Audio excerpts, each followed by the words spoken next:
কবিতার নাম কবি শরৎ।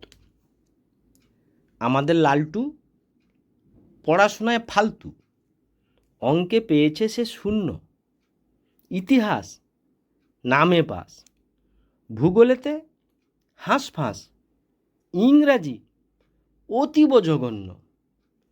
টুকলিতে বারবার ধরা পড়ে, তবু তার বিবেকটা কিছু নাহি বোঝে।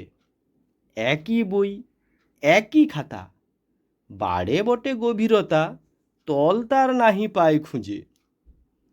তবু হার নাহি মানে, পৃথিবীতে কয়জনে শুধু পড়ে হয়েছে বিখ্যাত। কিছু একটা করতে হবে, যে পথ মসৃণভাবে খ্যাতির আকাশে ওঠে দ্রুত। স্কুল গণ্ডি নাহি পাস, তবু দেখো ইতিহাস রবিরে করেছে কবিগুরু। ছন্দ নিয়ে দ্বন্দ্ব করে, দরজা সকল বন্ধ করে, দ্বিতীয় রবির হলো শুরু। কি জানি কি যে সে ভেবে নিল অবশেষে, সারাদিন থাকে নোটবুকেতে। চোখ হলো বড় বড়, ভুরু বেঁকে জড়ো সড়ো, চিন্তা সাগর যেন মুখেতে।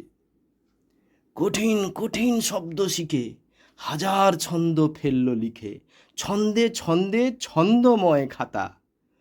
সকল কথা ছন্দে বলে, কোমর বাঁকিয়ে ছন্দে চলে, বিদ্রূপ করে সবাই বলল যা তা। হাজার কবিতা ছন্দপূর্ণ, বিশ্বকবির দম্ভচূর্ণ, বক্ষ ফুলায় অহংকারী কবি। যে যে পড়ল চুলকে মাথা, বলল লালটু ফালতু যা তা। ছন্দ আছে, অর্থহীন তো সবই। লালটু হতাশ, ছন্দ খেলায় শব্দ কঠিন মিলন মেলায়, ছন্দবিহীন কবিতা করল বৃহৎ। মা দুর্গার 10টি হাত, এদিকে 3 ওদিকে 7, গল্প কেটে কবি হলো শরৎ।